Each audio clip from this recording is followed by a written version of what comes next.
Let's take our 2-finger F chord that we learned, and let's add this middle finger to the 3rd string, 2nd fret. Now as we do that, a couple of things happen. One, because we're fingering 3 strings, we can add another string to a roll pattern. So let's try a different roll pattern with this particular shape of F. Let's go with the forward reverse. If you haven't seen that, I've got a lot of videos on the forward reverse roll that you should look at. But it's going to be 3, 2, 1, 5, 1, 2, 3. Okay, we're going to do a 7-note forward reverse roll. And you say, well, why do you keep doing these 7-note rolls? You can add the 8th note if you want to. It's usually going to be the 1st string.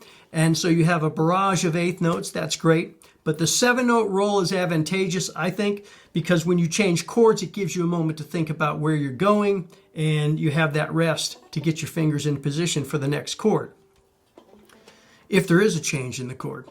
So here we go with the 3-fingered F chord, doing a forward reverse roll. It's going to sound like this.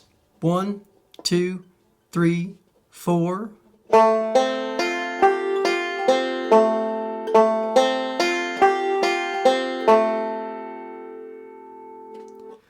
Practice that, make sure you're getting it nice and clean. As with the 2-fingered F chord, we can move this shape up 2 frets, and we have a G chord. Again, it's the F shape, but it's a G chord because we've moved it up the neck. So here we go with the G chord. Let's try that. 1, 2, 3, 4.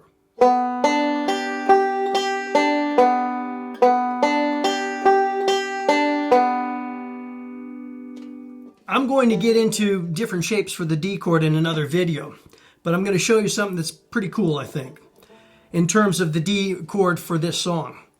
Here you have your F position with the 3 fingers.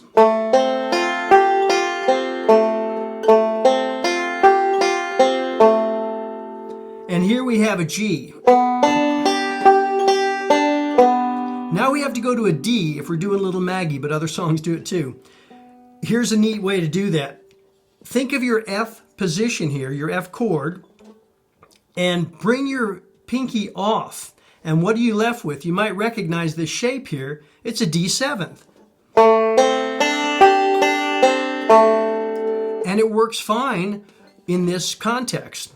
So let's try this, Little Maggie, with our 3 fingers, and we're going to go from G to F, back to G, and then we're going to come back to F, but if we lift the pinky, we'll have D7th. And then we'll finish off by just opening up the whole thing. Give your fingers a rest, okay? Let's give it a shot here. Here we go, starting with our G up here, forward reverse roll, Little Maggie. I'll sing so you can kind of keep an eye on where the melody is and when to change the chords. 1, 2, 3, 4. Yonder stands little Maggie,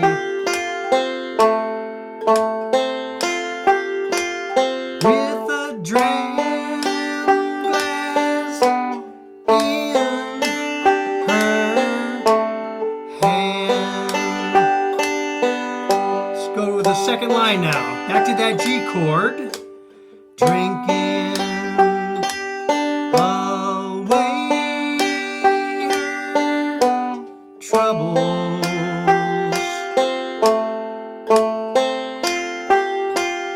and courting with another man.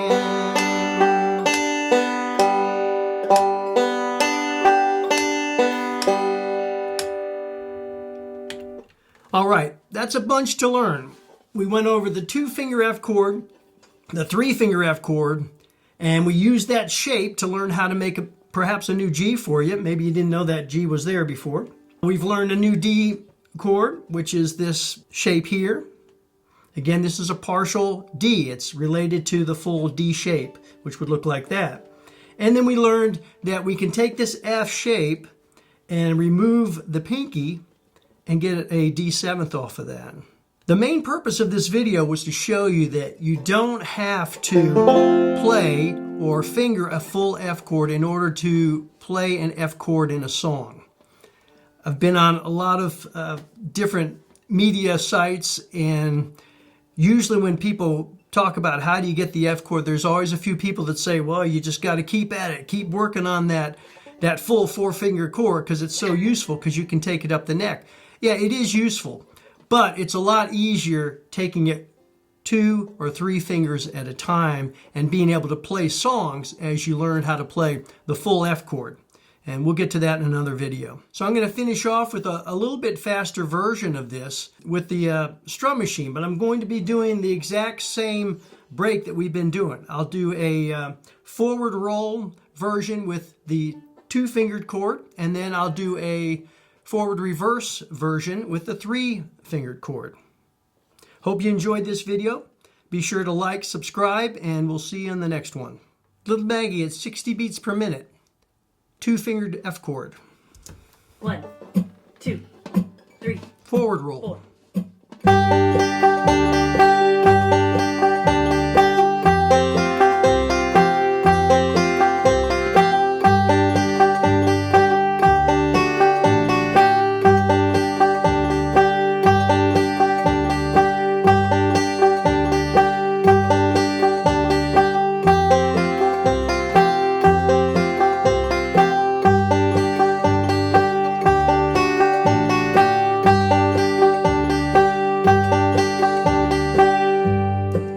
Little Maggie at 60 beats a minute using the 3-fingered F chord and the forward reverse roll.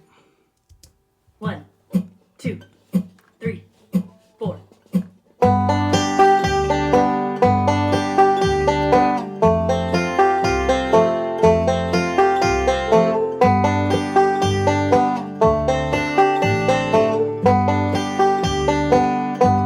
Keep it going.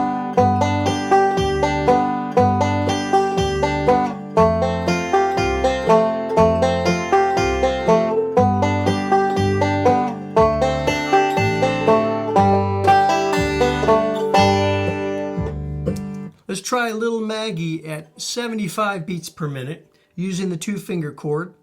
And I may occasionally add an 8th note into the 7-note roll pattern so that it flows from one measure to another. If I'm not changing a chord, that's a good time to do that. So listen for that.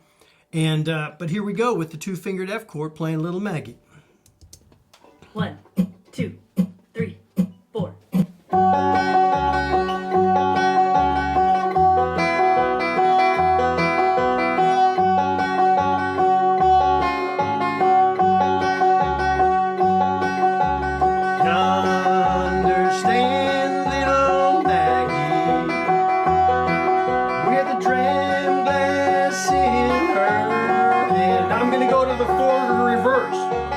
Drinking away her trouble and according with some other man. Well, how can I ever stand it just to see those pretty blue eyes? They're staring at another like 2 diamonds in the sky. So play around with these 2- and 3-fingered F chords, these shapes, and learn how to move up and down the neck with them. And later on, we'll do some videos going way up here, learning C's and D's and all other kinds of chords. Because once you get this shape down, it's very useful. You can bring it up to here to make a G. Here's an A, B, C, D. Goes all the way up the neck like that. Enjoy.